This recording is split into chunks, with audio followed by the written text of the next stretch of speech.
Today we've got the pleasure of Professor John Hart. He's a professor here at the Mechanical Engineering Department. He also heads up the LMP, which is the Laboratory for Manufacturing and Productivity. Today he'll be talking about additive manufacturing, which is one of the 10 courses we have here. In the additive manufacturing course yesterday we talked about the 7 families of additive manufacturing, and one of those is extrusion-based processes.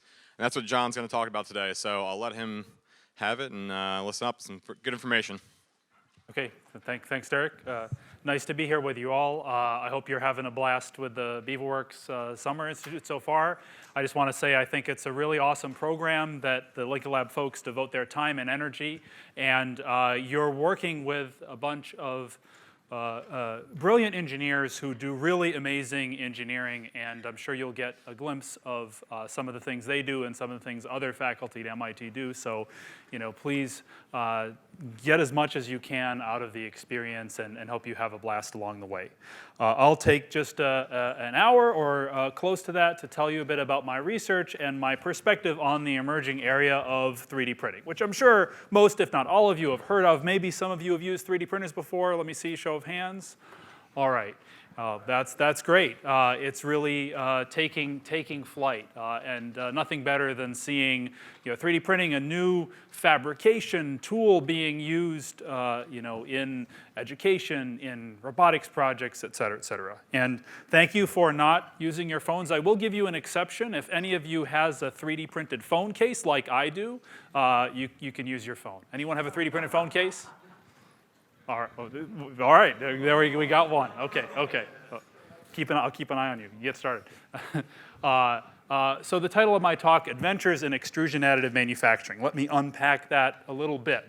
So I say adventures because I really think research and developing new technology is an adventure. It should be. You want to have fun along the way. And additive manufacturing, aka 3D printing, extrusion, one specific type of 3D printing. There are many different types, and would take us a lot more time to talk about all the different types. So I focus on one that we've studied, done some research. I've been involved in some commercialization activity to give you a flavor. And the picture in the background is my research group. So as a professor, I teach classes at MIT to undergrads and grad students. I'm sure some of you will be MIT undergrads in the future. Maybe you'll take one of my manufacturing classes. The main way I do research is through having students at MIT, graduate students, some undergraduates, as well as folks who finish their PhD, called postdocs, and they're actually the folks who do the work that I described. So the greatest pleasure beyond teaching, in my opinion, of being a professor is having an amazing group of brilliant people to work with who actually take new ideas, come up with ideas of their own, and turn them into practice. And in the mechanical engineering department, right, every faculty member is in a department, though MIT is kind of boundary-free. We like to work across disciplines. And the best way that I can describe the work of my group is we do things that combine materials and the processing of materials, manufacturing, ways to make things, ideally at scale, and mechanical design. Mechanical design meaning the nuts and bolts of how you build machines and instruments to do 3D printing, to perform measurements, and so on. So without detail, we do a bunch of things beyond 3D printing. We work on what are called nanomaterials, how to process materials from the smallest scale for making next generation composites, for improving the manufacturing of electronics, and so on. We work on printing processes for many different applications, including electronic materials, biomaterials, as well as our core area these days being 3D printing. And then in our DNA, if you will, because we are mechanical engineers, we like to build machines to build other things. And perhaps the strongest ingredient of our 3D printing expertise is our ability to build machines, 3D printers that allow us to do new experiments, to make 3D printing faster, and so on. And hopefully that's a takeaway you'll get from the presentation. So where do I want to begin? Well, let me begin with this picture. You've all used a 3D printer, and you may or may not be aware that a type of 3D printing was actually invented here at MIT, just a few minutes walk down Vassar Street in the building where my office is. I was not involved, but 25, 30 years ago, some of my colleagues, Professors Sachs and Seema and their groups, came up with the term 3D printing, and they invented a process that we now call binder jetting. That's how this model of MIT's main building was made, roughly 1995, and the process was invented several years earlier. So what does that mean? Well, that means like many, really important technologies, it takes a long time for you to go from idea to practice. Also, 3D printing is a technology that in order to have true impact, right, from using it in a school project to having 3D printers in real factories, a lot of things have to come together. It really has to meet the mainstream. And the other ways that technology has advanced, CAD software that we take for granted these days, the ability to design and build automated machinery, as well as the understanding of 3D printing. All those things have come together to make 3D printing what we see that it is today and what we think it will become in the future. So even though it's been a long time, right, 30, 40 years, if you go back and you look at the earliest inventions, we're still in the very early stages. That's not to say that 3D printing is going to take over all of manufacturing or take over 10% of manufacturing, but it will have truly significant impact because of its intrinsic inherent capabilities, the new stuff that 3D printing allows us to do. So I think it's an amazing area to do research in, to teach in, and to think about applications and collaborate with companies and so on. And to give you just a kind of textbook definition, we say additive manufacturing broadly is the process of using digital data, like a 3D model, to determine instructions to build a component, anything, layer by layer, by depositing material. And of course, we can contrast that against other ways that a lot of objects and most of the things in this room are made, which is by taking a pre-made piece of material and forming it, bending it, molding it, machining it, etc. And this is a generic definition, applies to many different kinds of 3D printing processes for plastics, metals, and so on. And I'll say 3D printing, I'll say additive manufacturing interchangeably, but really we say AM, the industry says AM these days because we're thinking about real manufacturing. The way I like to distinguish it, if you let me bore you with terminology for one more minute, is the machine that prints the parts is the 3D printer, but the overall process is the process of additive manufacturing. Because if you study manufacturing or you look at things that you use, right, there's very few things that are made of one part or using one process, right? Even like the packing material you get in a box that's full of air when you buy something from Amazon, that's made by a whole different bunch of processes. So my point there is that additive manufacturing is the perspective to use 3D printing in the context of manufacturing and combine 3D printing with other steps, removing support structures, polishing, heat treating, and assembly, and that's the intelligence that's needed, the perspective, the expertise that's needed to make finished products. So one reason why we're so excited, why the industry, right? People who work in companies that make stuff that we use are so excited about 3D printing is because all of the different possibilities we see emerging. So this is just a collage of different uses. There's several companies that will use 3D printing to print you custom eyeglass frames. There's many applications in medical devices. That's a funny little thing, but that's a small implant for back surgery. There's hundreds of thousands of people walking around, living healthy lives with components of hip implants made by metal 3D printing. There's uses in jewelry. There's uses in aircraft parts. The thing in the center, which is really, really big, like tens of meters long, is a mold that's 3D printed that is used to make a composite wind turbine blade. So there are many applications. We could spend hours and hours talking just about the applications and the materials they're made from and so on. But supporting that is the actual 3D printing technology. So companies that we know to make, like making printers for printing on paper, like HP, are now making 3D printers as well. And there's new companies, especially in the Boston area, there's a bunch of exciting, fast-moving startup companies like Formlabs and Desktop Metal and Markforged and others that have come onto the scene, full of bright, innovative people trying to make new kinds of 3D printers. And you might think of new kinds of 3D printers if you're in the 3D printing part of the institute as well. So there's so much momentum, so many examples, so much excitement. So what I'll tell you in more detail about is some of our research related to making arguably the most basic 3D printing process called extrusion, a little bit better, and some applications of it, some explorations of new materials, and some experience I've had working with a startup company in the space. And I hope that that together gives you a bit of a perspective of me as a professor, but someone who is really interested in helping 3D printing go farther, go faster, what that all involves. So I'll take you to probably the kind of 3D printer that you've used, which is a desktop extrusion printer. Many companies make these. This is a video of one made by Ultimaker, and very versatile, cost-effective, accessible. In some ways easy to use. But one of the limitations of this technology is it's pretty slow. Right? If I wanted to print a gear like this that is about 50 millimeters in diameter, the time it takes to print it would depend on the settings, the thickness of the layer, and so on, but it might take 1 or 2 hours for a typical set of settings. Nevertheless, there are already many uses of this process beyond just desktop, in the shop printing. There's uses of it to make ductwork for an aircraft. If you fly on any commercial aircraft that was built in the past, 5 or 10 years, you don't see it, but there's tens or hundreds of pieces of ductwork for handling air made by 3D printing.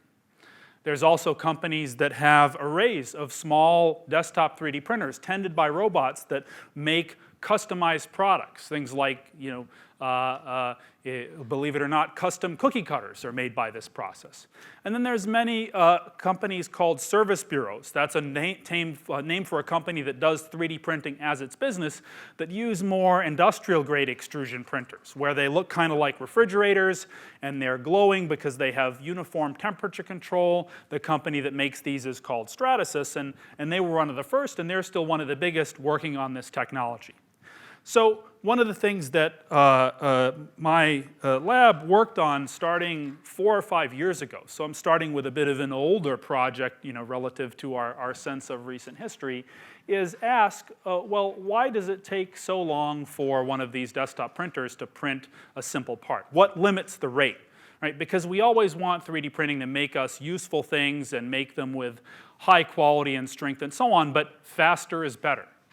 And what we did is we started from a research point of view by looking at a system, a 3D printer that we bought, this one here, called the Mojo, and we put sensors on it. And we used those sensors to actually measure how quickly it was printing. Right? So you could measure that by just, asking it to print something and measuring the time. But we wanted to actually measure the rate at which it prints volume of material versus time. So we put some sensors on it. We plotted the data, so we were able to plot the tool path. So here it's making a test part that's just a simple triangle. And we found that in the inside of the part, it prints at about 20 cubic centimeters per hour, and the outside it prints about 10 cubic centimeters per hour. And I won't tell you the details, but we did some more modeling and experiments, and we measured the force that the printer needs to push the filament through the print head and how that couples to the temperature that the material reaches in the heated nozzle, all the kinds of things that you might be fiddling with if you're building your own 3D printer and trying to make it do new things. But what this practically gave us was a perspective on what limits the speed of the 3D printer. It's, of course, the speed at which the printer moves the print head, and it's also the amount of force it has available to push the filament through the print head, and the amount of heat it can transfer. You can't heat material infinitely fast. There's a heat transfer rate limited by the material properties. And all of those things together, we determined limited the rate of the printer to that, say, 10 to 20 cubic centimeters per hour number that we measured above. So what did we do? Well, what did Jameson do, who was a master's student doing his master's thesis working with me? Well, we built our own printer that was a lot faster. This project is still going on. We're working on further improvements to it, but as of a couple years ago, we were doing this. And here's a video in real time of our printer printing. While its performance isn't perfect, it can make this part in 5 to 10 minutes rather than 1 to 2 hours. Now, how did we do that beyond the video? Well, we built our own printer that looks like this. And another thing is that when you do research, you need to raise funding to pay for it. And our sponsor was Lockheed Martin, a big aerospace and defense company that was interested in this as a prototyping capability. That's Jameson, who built this printer himself, and it looks like this. This is the printer, similar form factor, about this big, the size of a small microwave, but it has a few special aspects to it. The first special aspect is maybe the obvious one is this is the mechanism that moves the printhead. So you see motors and belts to actually move the printhead, and we had to design that to be pretty fast, to be able to move the printhead as fast as we could. And we did that using an architecture called a H-frame with a single belt. The basic idea is you put motors fixed to the corners of the printer frame, and then you move the belt in a controlled fashion such that the printhead can go back and forth and side to side. And doing that minimizes the mass that you have moving and therefore allows you to accelerate quickly. And that, combined with really capable servo-controlled motors, lets you move the printhead quickly. But then you need to solve the other issues, which are how do we overcome the limits to force and heat transfer that I mentioned a moment ago. And we did this by designing our own printhead. And this has two special aspects. One, it feeds the filament like a screw. So you may know what a lead screw mechanism is, or you may be able to imagine, if you have a nut between your two fingers and you thread a bolt through it, basically, if you hold the nut so it doesn't rotate and turn the screw will advance through the nut. Imagine doing that in the opposite way, where you prevent the screw from rotating and you turn the nut, then the screw will advance downward like this. And we do that here by threading the filament. So the filament is threaded, and therefore we can advance the filament down using this thread mechanism and therefore achieve a very high force. Sorry, that was a totally long-winded, unclear explanation. But the idea is we feed the filament like a screw and you get a high force. A screw is basically a lever mechanism, and that's how we do it. And the nut rotates there. And now we feed the filament into the print head, where we have a laser to heat it. So we still have a hot nozzle as you would have in a normal 3D printer, but we have a laser in addition to it, and that allows us to heat the material much faster. That has to be controlled carefully because the laser can burn the material, can heat it too fast, but if you get it right, it can allow us to heat the material very fast, and we can apply a high force with that threaded mechanism, and there we can achieve a high print rate. So, for instance, some data, the kind of experiments that you do to publish a paper about this in a manufacturing journal, is we basically take our print head off the printer and you fix it to a table and you measure the relationship between the force and the feed rate. So the feed rate is the rate at which the filament is fed through. And basically, you see a few things here if I explain the graph to you. The first is if you take this black curve, you see, of course, to feed the filament faster, you need more force. That's to overcome the flow resistance of the plastic. And if you apply the laser heating, you apply more heating, the force you need to achieve any particular feed rate goes down. So adding that laser heating helps you print with lower force. The other thing that's on this plot is this dashed line and this X are the measurements and the actual limits of force that a regular printer that you would buy could achieve. So you can see our curves go up beyond this line to 140 or 160 newtons, and that also shows that our printer can achieve a much, much higher force. So in the end, what we did is we kind of came up with a way to compare the performance of different kinds of extrusion printers. Basically, the goal, if you want to 3D print something quickly but have a certain resolution, like a certain level of detail, would be to maximize the build rate, the volume per hour, for a particular resolution which might be dictated by the nozzle diameter. And these different curves, I know this is a pretty messy chart, basically show the relationships between build rate and nozzle diameter when you think of force limits of your print head mechanism. When you think of heat transfer limits, this is the length of the heater. And also when you think of motion speed limits. And this chart was used to compare measurements that we made of the existing printers to our printer. In other words, if you look at the combination of rate, volume per time that can be printed, and nozzle diameter or resolution, a regular printer is down here, and our prototype printer is all the way up here. So, as I said, this is a project that we started 4 or 5 years ago. We reached this point about 2 years ago, and now we're trying to make the process more accurate and actually convert it to a robotic format so you could use a robot as the printer rather than use the desktop frame mechanism. But it's still something at its early stages.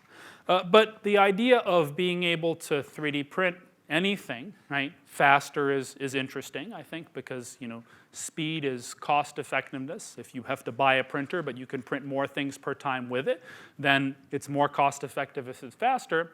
But also, at some point, I thought of this analogy. So this is actually a picture pulled down from Wikipedia of one of the first microwave ovens. So 1971, long time ago. And basically when the microwave oven was invented as a consumer appliance, the idea was that it was marketed at least like, here's a way that you can, quote, cook dinner really fast so you can have dinner with your family, right? You can put the frozen meal in the microwave and you can spend more time eating. So the innovation was maybe not so much the microwave technology as it was the use of the microwave to create a new experience for people. At least that's why people bought it. So what I'm saying here is I think a valuable impact of 3D printing is maybe not directly how the 3D printer works. That's not what people care about so much, but they care about the impact it has on what they do.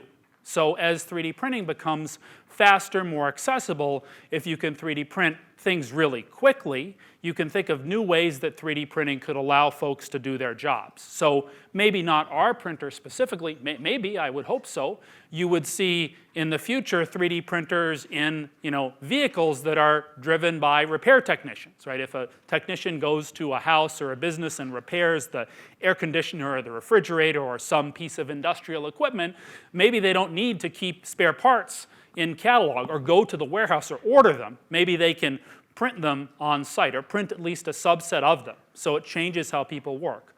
Or I think there are many applications, not by this printer, but other processes, other materials, where we'll actually reach a confidence in 3D printing that it could actually be used to print parts on demand for people who are in very dire need of surgery. Things like that. That's really going to happen, right? If someone needs a splint to repair an unfortunate, serious injury or a special kind of implant, doctors and surgeons will use 3D printing to do that in hospitals or even, in places where, the military is in conflict and injuries occur. It's a real deal. So think maybe of 3D printing also in the context of the big problems it can solve in addition to the sort of technology coolness it can create. Another thing that we're doing is applying this approach to be able to print materials quickly to printing of composites. So composites generally combining two materials together. You can often make stronger, stiffer materials if you add things like carbon fiber to plastic. So we're applying that to printing composites. And one thing about printing composite materials is it's harder to print them because you need more force, because you have fibers in the plastic. So that's an application we're pursuing with our printer. We're also collaborating quite strongly with a group of folks at Oak Ridge National Lab in Tennessee. If you ever have a chance to visit what's called the MDF, the Manufacturing Demonstration Facility in Knoxville, Tennessee. It's an amazing place to go. It's totally open to the public, and they have one of the world's best collections of 3D printers, including 3D printers like this that are really, really big. They have 3D printers that arguably are about half the size of this room. And we're trying to translate some of our experience, not just in fast 3D printing, but also in planning toolpaths for 3D printers to their big scale prints. So here's a little example of a wing, could be for a big airplane or could be for a small drone, where we're trying to optimize the toolpath that the 3D printer goes through to make the printer faster and also make the part locally stiff and locally compliant, which is important for optimizing the flight of aircraft or the flight of drones. So that's another thing that we're doing in this space. And they even printed me a chair that I have in my office. So if you ever get to stop by, you can come have a seat in the 3D printed chair. Here's another example of something that we worked on recently. So this is not using our special printer, but is just using a regular desktop extrusion printer along with plastic that's stretchable. So if you know plastics, or you've done a lot of 3D printing, you may have printed with elastomeric plastics, such as thermoplastic polyurethane. And what we did here is we came up with the idea that 3D printing can be used to design and print very flexible, stretchable, mesh-like materials. So here's one sample of the kinds of things you see in the picture up there. Here's another sample where I can stretch it like so. And this is a very simple use of 3D printing, but what's special is that by understanding the properties of the material and what are the mechanics of a structure like this that we can print, we can design these meshes, as we call them, to emulate the mechanical properties of muscles and tendons. And if you stretch muscle tissue or you stretch a tendon, it has what are called nonlinear mechanics. What that means is when you start to stretch it, it's generally fairly soft, but when you reach a certain amount of stretch, it gets a lot stiffer, because at the small scale, at the scale of the muscle fibers, the fibers are wavy just like the fibers in this 3D printed mesh. And so you can see here, this is data where researchers tested like rat muscle from rats in the lab and comparing the properties of muscle to the properties of our meshes that we print in different directions, we can match those properties fairly closely. What are the applications of this? Well, for instance, braces. So here's an example where we used our mesh in kind of a makeshift ankle brace with a mechanism to measure the forces that the ankle exerts. And the idea here is if by integrating mesh in an ankle brace, you could prevent ankle inversion, which is actually the most common orthopedic injury of all humans. And there's also, maybe some of you have heard of mesh, surgical mesh, implanted surgical mesh, and that's another big application we think of stuff like this, because there are a lot of surgeries where surgeons need to implant mesh into the body. For instance, if you have a hernia or you have another injury where you need support of soft tissue. So we're really interested in the applications of this simply mesh material made by 3D printing.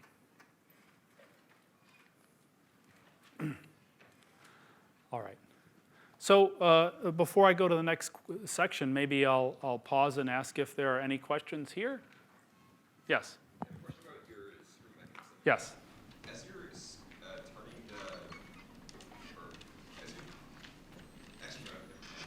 your filament's not turning as it's being driven down, is it? Or is it The filament is not turning, and basically we have to prevent it from turning, it has to go through a pair of rollers that prevent it from twisting.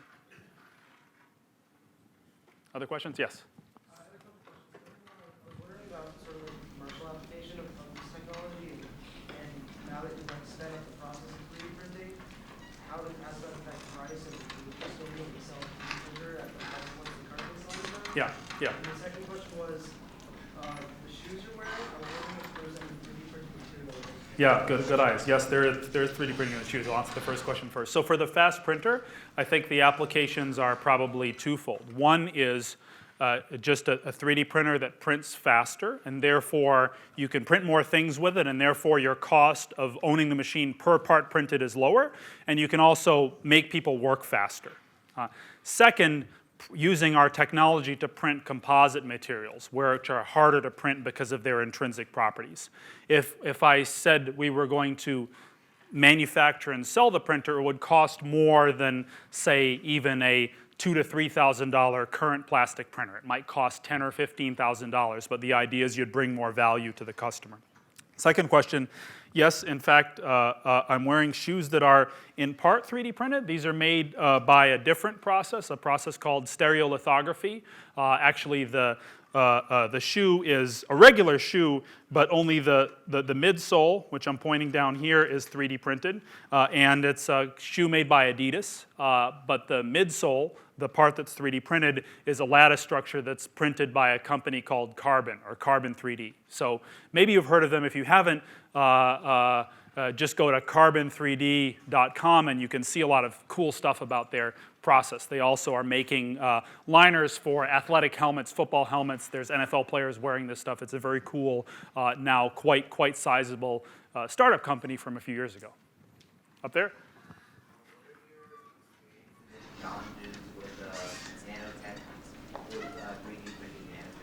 With 3D printing nanotech.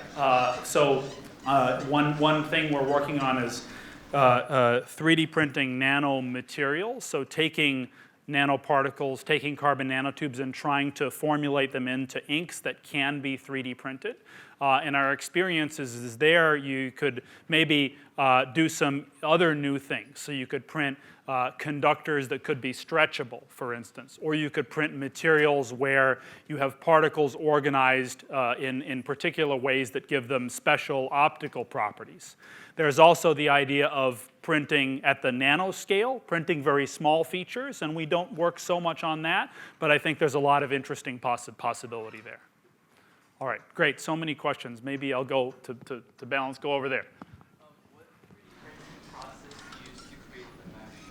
Create the mesh, just extrusion, same process, except the material we use is an elastomer. That's what allows it to be stretchable. So you can buy filament that's elastomer. It's stretchy itself. Sometimes it's trickier to tune in the print settings, but it can be done. All right, let me go back here. So is the speed of 3D printing limited by like the cooling rate of the material that you're using? And so is there like a terminal point at which you can't physically print faster because the material won't cool any faster? Great question. Yes, that can be a limitation. And maybe I'll go back to the video. And what we do here is very scientifically blow air over the printer, over the printed layer as we print, with a little bit of optimization. Why? Maybe to state the obvious, if you print, the material is hot, right? In a normal printer that's slower, it's cool by the time you come back. But here, because we're printing each layer so fast, if you don't cool it enough between layers, you mess up the previous layer when you come back and print on top of it. However, that's a tricky optimization because in order to get the layers to stick well to each other, you can't cool it too much. Because basically you need to transfer heat from the new material into the old material to enable what's called polymer welding. Maybe I'll take two more before I move on. Up, way at the back row. Can you give us some examples of other types of 3D printing processes that you're working on? Yes, one process uses lasers to melt metal. So it's called selective laser melting, or SLM. Very different physics, but used to print metals. Another process is what's called stereolithography, which uses light to react polymers together. So instead of melting a plastic, you start with basically a liquid, a resin as it's called, and you use light to cause it to form a solid polymer. We're doing research on that, but an example of a printer you could buy would be a Formlabs printer. And I'll tell you in a moment about another derivative of this to actually do metal printing also. One more. Where should I go? And sorry if I missed some of you, but back there.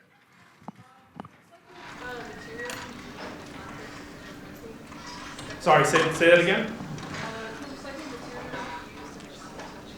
Can recycled materials be used in the constant 3D print? Great question. Yes, we don't use recycled materials, but certainly here, the material we're using is a thermoplastic, right? A thermoplastic is a polymer that can generally be reprocessed. You heat it up, it melts. You cool it, you heat it up, it melts. So yes, and there's people who have been experimenting with that. The challenge, however, in practice is every time you heat and cool the same plastic, it behaves a little bit differently. And to get the 3D printing process to behave exactly the same way, you'd have to know something about how different the behavior is. And also, if you were to, say, use, I think a great thing would be taking, like, all the food containers we throw out and blending them and making 3D printing feedstock, but you need to basically know the different polymers that you're blending up to know the right print parameters, but for sure. I think in this regard, if I may say some more here, because I think it's a really important, like, what's the sustainability of 3D printing? Like, one great thing about its sustainability is it's arguably really material efficient, right? If you just print what you need, you have less waste, especially if you're printing things that are really expensive and difficult to extract from the earth, like a lot of metals. The flip side is, however, I think we're going to see the 3D printing industry allow us to make things that are more difficult to recycle, right? Like print things that are made out of several materials together, and you can't, like, easily recycle them because they're made out of many materials, or invent new materials. So I think it's just an important imperative for us to keep those things in mind and see how we want to balance those things as we develop the technology. All right, thank you for all the great questions. I'm going to give you maybe one more section here, and then we'll have more time for questions at the end. The world of 3D printing is not only about printing plastics, it's also about printing other materials, including metals. So now let me tell you a little bit about a startup company that I've been involved in for the past nearly 4 years. And the company is called Desktop Metal. They're based in the Boston area. And the company was started in October 2015. And I am and was at the time one of 7 founders of the company. Myself and 3 other professors at MIT, and then 3 people who were among the first employees at the company. And basically what happened is a local entrepreneur and an alum of MIT named Rick got in touch with some people he knew because he wanted to start a company to develop new ways to do metal 3D printing. And we were able to raise some investment from venture capital investors. And what the venture capital investors do is they basically raise money from individuals, from companies, and invest them in startup companies so the startup company can do their work in exchange for a piece of ownership in the company. So we were able to raise investment then and get started. And it's been a really exciting, fun journey. The company, I think, is still only at its early stages, but it's about 300 or 400 employees now. A lot of MIT folks and MIT connections to this area. And the company is developing new ways to do metal 3D printing for prototyping and for mass production. So I'll tell you about one of the processes and one of the types of printers that the company is making and selling. And basically, it takes the same principle of extrusion, but applies it to printing metals rather than printing plastics. So here's a video of the printer that the company calls the Studio System. And here it's printing not plastic, not metal, but printing a mixture of metal powder and a plastic. And basically this allows the printer to print metal in the conditions that you would have in a regular office or a regular machine shop. And the input to the printer is these little rods that are made out of this mix of metal powder and plastic. And basically, the printer extrudes this material out of a nozzle. This picture is a little bit tilted, but these are the layer lines. That's a scale bar of 1/10 of a millimeter. And if you look at the part after it's printed in a microscope, in a very high resolution microscope, you see very, very small particles of metal, which are the spheres and little divots here, and the stuff in between is the plastic. So the printer actually is more than a printer. It's a system with 3 different pieces of equipment, and it achieves metal 3D printing by first printing this mixture of plastic and metal from these rods that are forced through a nozzle, just like the a regular plastic extrusion process. And then you take the part from the printer and you put it in a second machine that dissolves almost all of the plastic. And then you take it out of that second machine. This has a tank of a special liquid in it. And you put it in this third machine, which is a furnace. And this furnace does a process that's called sintering. And basically it takes this part, which has metal powder held together by little bits of plastic, and burns away the last bit of the plastic and causes the powder to shrink together to form a final metal part. So this hinge here was printed on this system as a single piece, and it's made out of steel, and you can hear it make noise. It's pretty solid metal, about 99% density metal. And this multi-step process was developed because it allows you to print metal using essentially a regular extrusion printer and then post-process it to achieve the final properties of the metal. And while I wish I could explain more about how this compares to the existing other metal 3D printing processes, the selling point is that other ways to print metal involve you melting the metal, which requires really, really high temperatures and expensive lasers and containment and so on.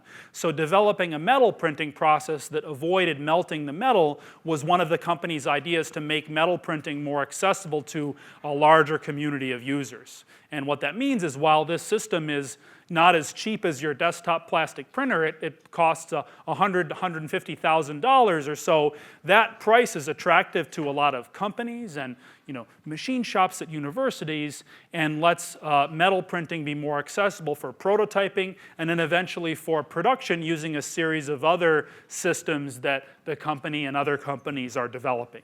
So here's just another take on the process. So you see, just like you do when you do 3D printing, you prepare a CAD model, you print the part using the extrusion printer, you take it through the other steps, and this is a picture of the sintering process. So it heats the metal part up to very close to the melting point. You don't want to melt it because it would lose its shape, but it gets very close, and that causes the powder particles to fuse and shrink together, and then you basically take it off the base. So another important detail is what you see here. So just like in plastic printing, you need support structures, right? You can't, with these processes, print completely free-form things hanging in air.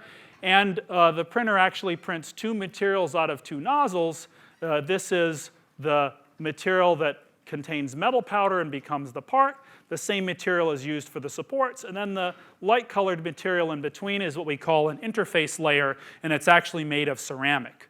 And that allows, after the printing is over, and the sintering is over, allows you to take the part off the support structures with manual force. Sometimes you need a little bit of force, like a screwdriver and so on, and that's important for enabling you to separate the part from the support structures. So like if you're printing a plastic part, sometimes the part is held tight on the supports, but you can generally peel it off by hand. If we didn't have this interface in between, the metal would be bonded to metal, and you'd have to take a hacksaw or put it in a milling machine, and you couldn't take it off the supports. So this was another key idea that the company had that allows the process to be reduced to practice. And here's another example, just a picture. This is a different part. This is like a little propeller blade for a small boat engine, and there you see the layers of the printed metal, and there you see the interface between the part and the support structure. And one of the things that is also really important is to demonstrate that the properties of the printed metal are really good, right? Because, of course, whatever you want to 3D print. You want the properties to be good enough for what you're going to be using it for. But there's, I think, a little bit more important requirement if you're printing metal parts, because a lot of uses of things, metal, are to, like, hold things up and hold things together that you fly in and ride in and so on and so forth. So there's a whole team of people at the company who are material scientists and metallurgists, people who study the processing and properties of metals as their passion. The intersection between their expertise and the 3D printing and the software has been really important.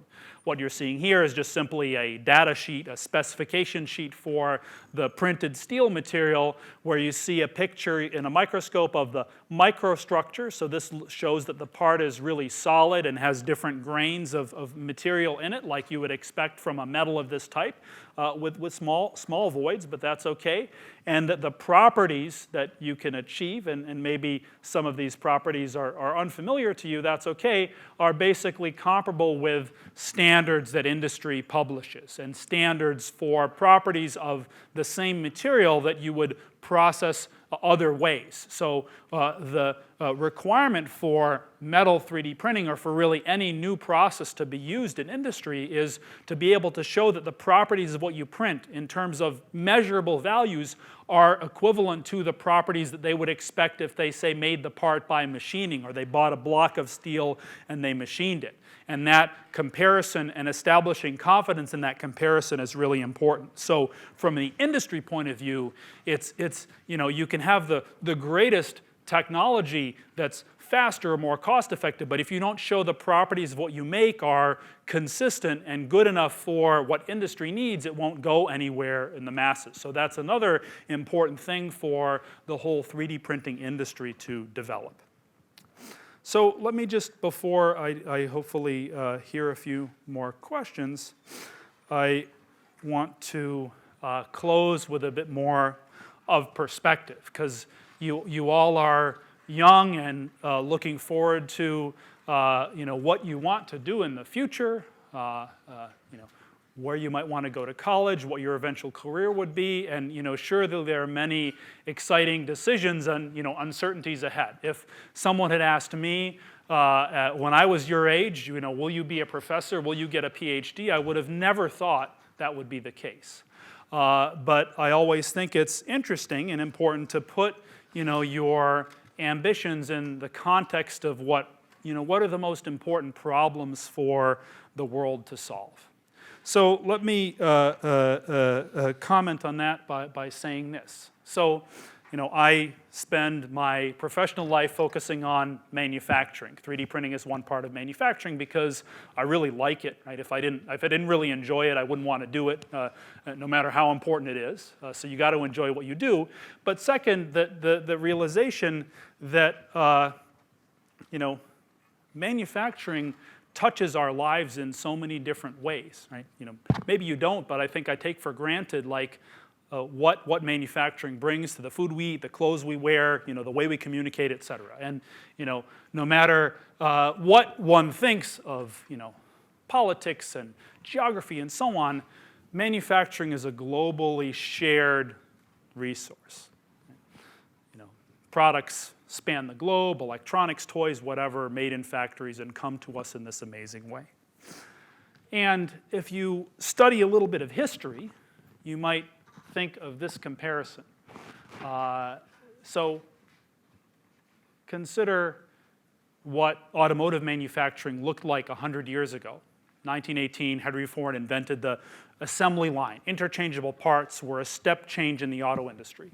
And compare that to at least part of an automotive factory today, right?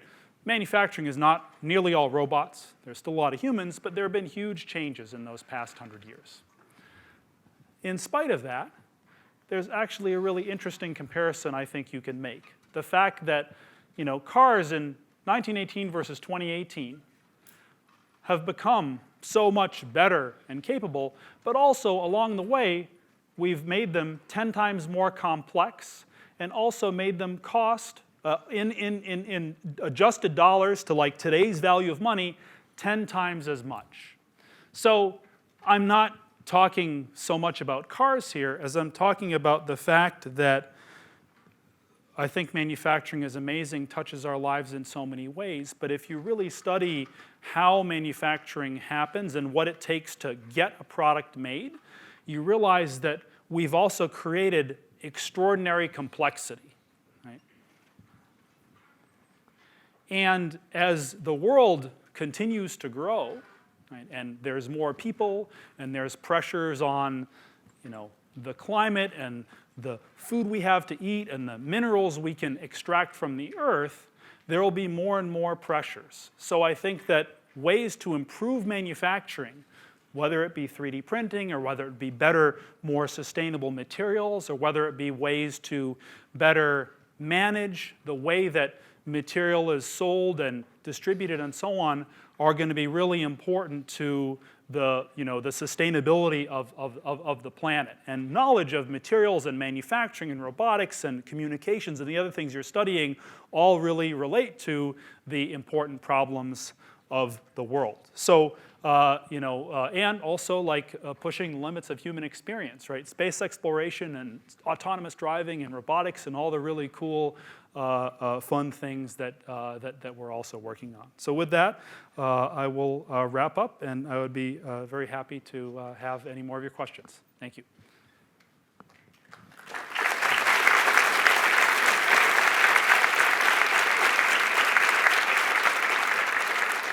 All right, thanks. I was stunned because I was looking at all the hands and trying to figure out who to pick first. Oh, right there. So are there any plans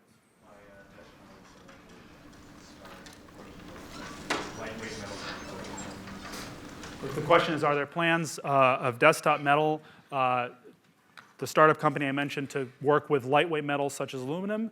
Yeah, the company is working on a lot of materials. Turns out that steel is the first because it's actually the most important. If you look at the amount of things made out of steel, it dwarfs all the other things. But aluminum is also a great one to have. Yes?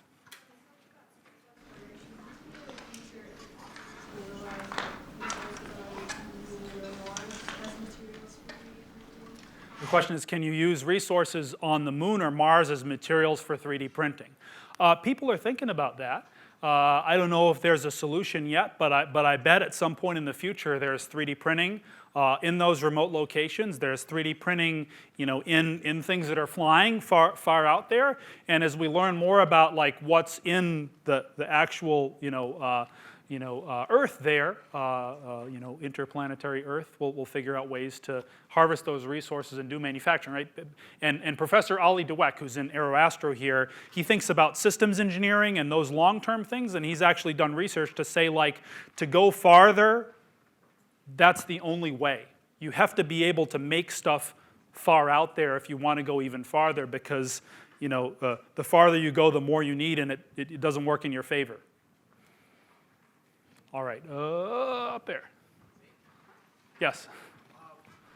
What personal 3D printer would you recommend? What personal 3D printer would I recommend? Like a Prusa or an Ultimaker or Yeah, of course it depends what you want to do for an extrusion printer. I've heard very good things about the Prusa, for instance. We have Ultimakers in our shop, but they're good, they're not necessarily the greatest. Right there. So you mentioned earlier that there's a possibility of moving kind of the square desktop printers that have a more robotic application Yeah. of 3D printing. I was wondering what scenario specifically where a more robotic application of 3D printing would not be preferable? So the question is, why would you want to use, or in what scenarios, a robot to do the 3D printing rather than a frame? Well, a robot, like a robotic arm you'd find in a factory, is definitely more expensive than the regular desktop printer. But it can do at least two things. One, you can make a bigger part, right, because the robot has a bigger work volume. Second, if you can develop better software for the printing, you can actually print in more directions. So you can go from having flat layers to curved layers, or you can print on other objects. So if you Google a video by Big Rep and ABB, a robotics company, you'll see a video. It's a bit of a promotional video, but you'll see a two-armed robot, one holding a part and the other one printing on it. actually printing a logo onto a part for a console in an airplane. But those kinds of things are going to happen. Red shirt up there. You. Yes. So you talked about, so in the video you showed us, there was a lot of human involvement, like with the metal machines, like taking it out of the printer and putting it in the various machines. Do you anticipate a future where like the entire process is just done through one machine with like less human involvement, which would make it a lot easier to do like mass production and things like that? Yeah, so the question is automating the workflow. Yes, there will be places where there are what we might call a lights out 3D printing factory, where powder in or filament in or whatever and parts out. But when you break that down and you consider the dexterity required to manipulate physical parts, it's far away and it's not necessary to do mass production. Another important point there is if you look really at like the cost of having something 3D printed, in some cases the cost of the post-processing, cleaning up the part and so on, is a really big part of the total cost. So for production and quality control, we need to think of all those things together. I'll do one more question, and then anyone who has a question after that can come down afterwards. Yeah, corner here. Going back to when you said that researchers are looking into building, like printing plastic, but like liquefied and like making it making it solid through lights. Yeah. Like well, I imagine something like when you get acrylic nails and like they use UV lights to like harden it. So would that be more convenient than additive manufacturing? You mean like 3D printing for custom nails, or like No, that process in 3D that printing? process in like for something else. Like if you're printing the gear from like liquid to Yeah. and then some liquefaction. Yeah. So if you look at Formlabs printers or Carbon 3D, they're doing that already.